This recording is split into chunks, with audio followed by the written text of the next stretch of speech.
नमस्कार विद्यार्थी मित्रांनो, class 7 scholarship exam intelligent test मध्ये आजपासून आपण सुरू करत आहे chapter number 3 that is correlation and analogy. यामध्ये जो तिसरा पार्ट आहे नंबर्स त्यावर आधारित प्रश्न आपण बघणार आहोत। एक्सरसाइज 2.3 एक्सरसाइज आहे 3.3 जी आहे नवनीतच्या बुक मधून त्यावरील काही एक्झाम्पल्स आपण बघणार आहोत। याआधी आपण चॅप्टर नंबर 2 क्लासिफिकेशन वर नंबर्स आणि लेटर्स वरचे क्वेश्चन बघितले आहे। जर आपण तो व्हिडिओ मिस केला असेल तर त्याची लिंक आपल्याला या व्हिडिओच्या डिस्क्रिप्शन मध्ये मिळून जाईल।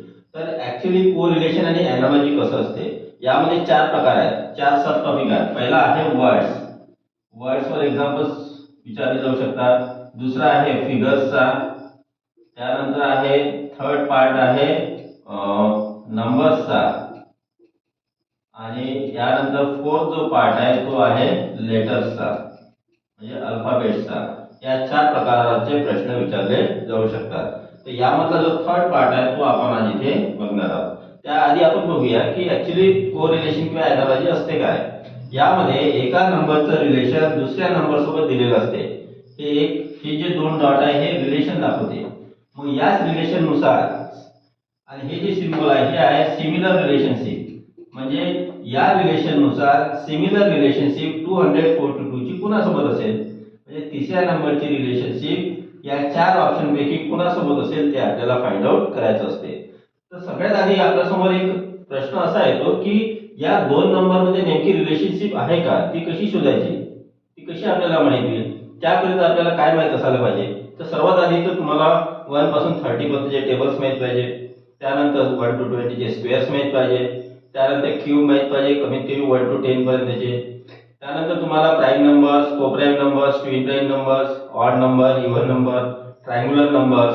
आतापर्यंत मॅथमॅटिक्स मध्ये नंबर्सवर तुम्ही जे काही शिकलेले आहात ते सर्व तुम्हाला माहित असेल तर तुम्हाला यावरील प्रश्न सोडवण्यासाठी मदत होऊ शकते। तर बघूया क्वेश्चन नंबर 1। त्याआधी आपल्याला सांगू इच्छितो की जर आपण माझ्या चॅनलवर नवीन असाल चॅनलला सबस्क्राइब करा, बेल आयकॉनला प्रेस करा, व्हिडिओ आवडल्यास लाईक करा आणि आपल्या मित्रांना शेअर करा। चॅनलला सपोर्ट करण्याकरता आपण जॉइन करू शकता, तसेच सुपर थँक्सच्या माध्यमातून सुद्धा आपण चॅनलला सपोर्ट करू शकता। बघूया क्वेश्चन नंबर 1। 132 चं रिलेशन 125 सोबत आहे, तर सिमिलर रिलेशन 242 चं कुणासोबत आहे। आता सगळ्यात आधी आपल्याकडे प्रश्न आहे की 131 चं 125 सोबत रिलेशन कसं आहे। जर तुमचे स्क्वेअर क्यूब लर्न असेल तर तुम्हाला लक्षात येईल की 125 ही कुणाचा तरी क्यूब आहे। 125 ही नंबर आहे 5 चा क्यूब। मग प्रश्न असा पडला की 5 चा क्यूब तर आहे पण 5 कसं काय घेतलं असेल, हे कसं लक्षात आलं की 5 चा क्यूब इथे घ्यायचा। तर त्यासाठी पहिली नंबर बघा 131 याचे जर तुम्ही डिजिट्सची ऍडिशन केली जसं 1 + 3 + 1 तर तुम्हाला मिळते 5, म्हणून इथे 5 चा क्यूब घेतलेला आहे। म्हणजे पहिल्या नंबरच्या डिजिटची सम केली, जे आन्सर आला त्याचा क्यूब सेकंड नंबर घेतली। मग असंच रिलेशन 242 चं कोणासोबत लागेल, मग आपल्याला काय करावं लागेल 242 याच्या डिजिटची सम करा आणि जे आन्सर आहे त्याचा क्यूब काढा। व्हिडिओला पॉज करा आणि कमेंट मध्ये तुमचं काय आन्सर आहे ते मला सांगा। तर बघूया इथे 242 च्या डिजिट सम करा, 2 + 4 + 2, तर 2 + 4 6, 6 + 2 8। आता 8 चा क्यूब काय होतो, 8 चा जो स्क्वेअर आहे तो येतो 64 आणि 8 च्या क्यूब साठी 64 ला पुन्हा 8 ने मल्टिप्लाय करा। क्यूब म्हणजे एका नंबरला त्याच नंबरने 3 वेळा मल्टिप्लाय करणार।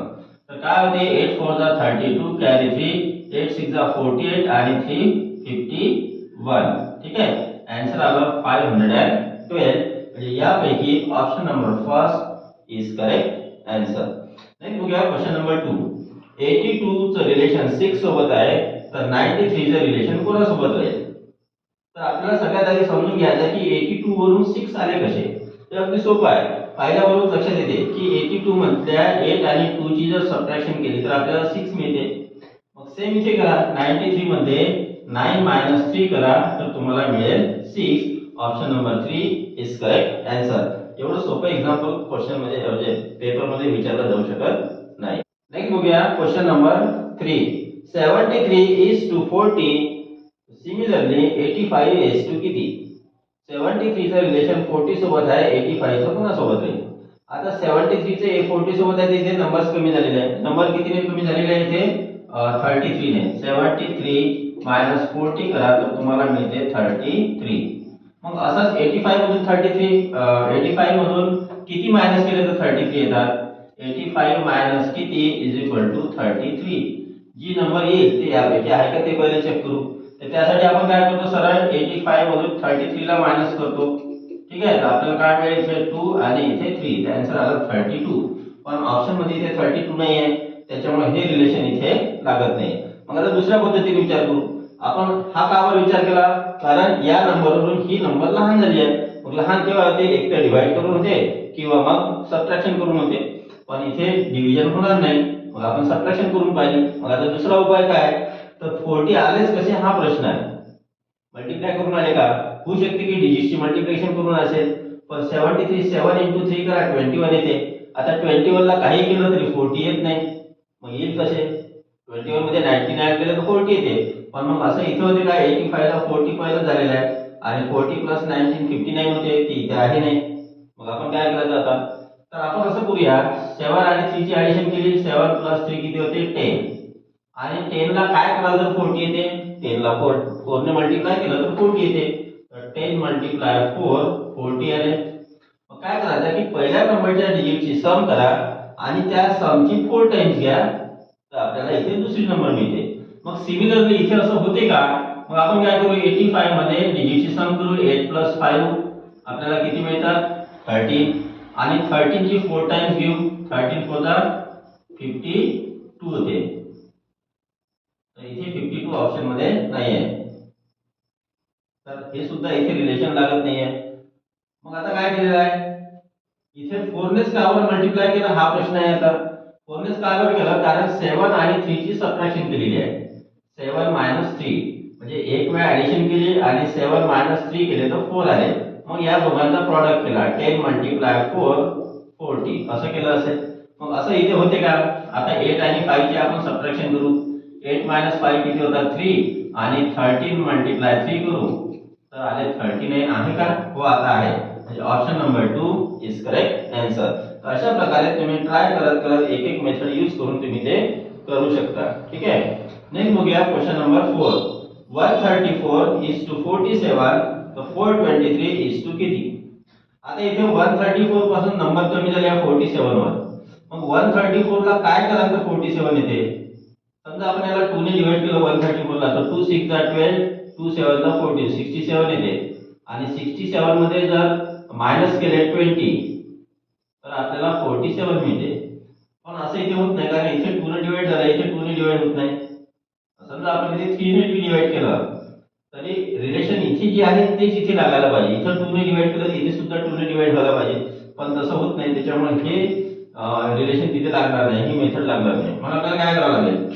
तो 134 मधून 47 आलेच कसे हा प्रश्न आहे. इथे जर बघितलं 1 आणि 3 या डिजिटची सम केली तर 4 आली. 3 आणि 4 या डिजिटची सम केली तर 7 आली. म्हणजे 134 मध्ये 1 प्लस 3 करा तर 4 येते. 134 मध्ये 3 प्लस 4 करा दुसऱ्या आणि तिसऱ्या डिजिटची सम, तर आपल्याला नंबर मिळाली इथे 47. पहिल्या नंबरच्या फर्स्ट आणि सेकंड डिजिटची सम, सेकंड आणि थर्ड डिजिटची सम, त्या दोन डिजिट पासून बनणारी नंबर इथे घेतली. मग सेम इथे होते का? 423 मध्ये पहिल्या दोन डिजिटची सम करा. 4 प्लस 2 केले 6 आले. मग सेकंड आणि थर्ड डिजिटची सम करा. 2 प्लस 3 केले तर 5 आले. मग आपला आन्सर काय होईल? 6 5 65. आता ऑप्शन मध्ये का? तर option number first is correct answer. Next हो गया question number 5. 752 is to 572, so 916 is to how much? 752 चं रिलेशन 572 सोबत आहे. आता बघा 752 डिजिट्स इथेच आहे, फक्त डिजिटची इंटरचेंज केली आहे. डिजिट्स मध्ये कशी इंटरचेंज केली आहे बघा. हा जो पहिला डिजिट आहे हा सेकंड प्लेसवर नेला आणि सेकंड प्लेसचा डिजिट फर्स्ट प्लेसवर आणला, बस एवढा चेंज केलेला आहे. मग इथे सुद्धा तसंच करू. हा 9 सेकंड प्लेसवर जाईल आणि हा 1 येईल फर्स्ट प्लेसवर. म्हणजे आपल्याला काय मिळेल इथे? 196 म्हणजे option number 2 is correct answer. Next बघूया क्वेश्चन नंबर 6. आता यामध्ये काय केलेलं आहे? हे जे फ्रॅक्शन्स आहे किंवा रॅशनल नंबर्स आहे, या रॅशनल नंबर पासून ही रॅशनल नंबर कशी मिळाली हे बघायचं आहे. अगदी सोपं आहे. इथे 99 दिसल्याबरोबर लक्षात येते की 11 आणि 9 चा प्रॉडक्ट केला आहे. मग न्यूमरेटर 20 कसा आला, तर डिनॉमिनेटर आणि न्यूमरेटरची सम केली. तर 9/11 पासून नेक्स्ट फ्रॅक्शन कसा मिळालेला आहे, न्यूमरेटर आणि डिनॉमिनेटरला एकदा ऍड करा आणि एकदा त्यांचा प्रॉडक्ट करा. So we get here 20/99. आता अशाच प्रकारे 7:4 पासून आपल्याला काय मिळेल, ते एकमेव दोघांची ऍडिशन करा आणि डिनॉमिनेटर मध्ये दोघांचा प्रॉडक्ट घ्या. सो वी गेट हियर 7 + 4 होतात 11 आणि 7 4 28, 11/28. त्याच्यामुळे option number 2 is correct answer. Next बघूया क्वेश्चन नंबर 7. √8 = 64 तर स्क्वेअर रूट 16 = हाऊ मच.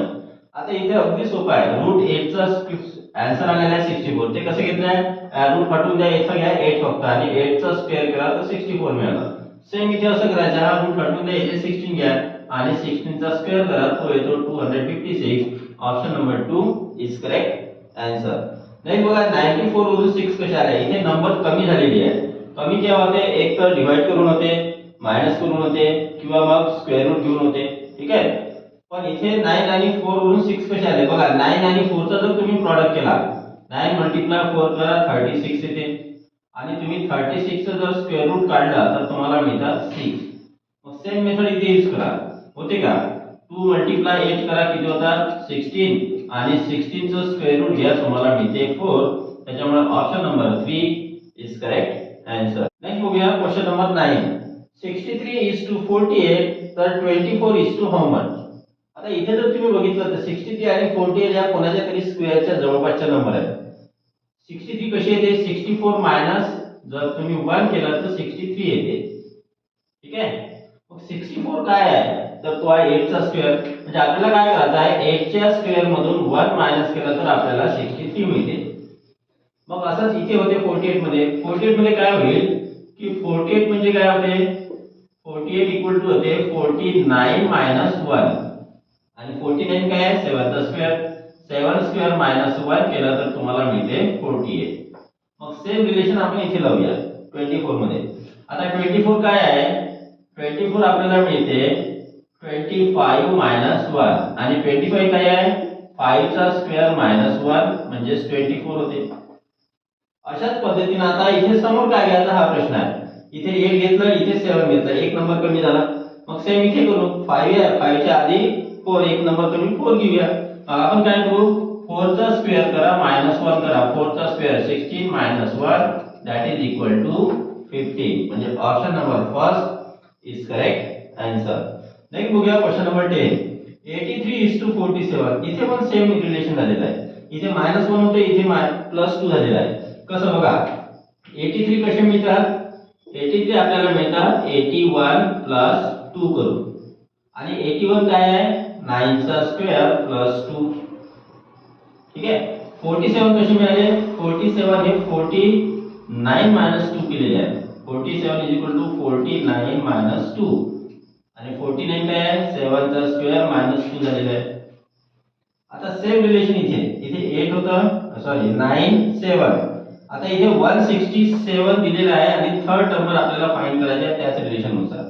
आता 167 काय आहे, 167 च्या जवळपासचे स्क्वेअर नंबर पहा. 169 आहे, 169 काय आहे, 1 आपण पहिलं लिहून घेऊया 167 मिळते कशी. 167 = 169 - 2 आणि 169 काय आहे, 13 स्क्वेअर -2 झालेला आहे. ठीक आहे. आता बघा इथे प्लस झालं, मायनस झालं. मग आता इथे प्लस होईल, इथे मायनस झालं, प्लस मायनस मायनस. ठीक आहे. आता इथे जी नंबर येईल तिथे रिलेशन प्लस वाला घ्यायचं पहिल्यासारखं. मग आता प्रश्न असा आहे की कोणती नंबर घ्यायची ऍक्च्युअली. इथे बघा, मग इथे 8 घेतलं, इथे 7, एक नंबर कमी घेतली. ठीक आहे. मग इथं जी नंबर आहे त्याच्यापेक्षा एक नंबर ही कमी आहे. इथे 13 चा स्क्वेअर झालेला आहे म्हणजे त्याच्यापेक्षा एक नंबर मोठी इथे असेल, बरोबर आहे. मग इथे कोणती असेल, 14. मग आपल्याला काय करावं लागेल, 14 चा स्क्वेअर घ्यावा लागेल आणि त्यामध्ये +2 करावा लागेल. का बरं, कारण पहिल्या याच्यामध्ये +2 केलेले आहे. 9 चा स्क्वेअर +2, 7 चा स्क्वेअर -2, 14 चा स्क्वेअर +2, 13 चा स्क्वेअर -2, प्लस मायनस. मग 14 चा स्क्वेअर किती होतो, 14 चा स्क्वेअर होतो 196 आणि त्यामध्ये 2 ऍड करा तर आपल्याला मिळतात 198 म्हणजे option number first is correct.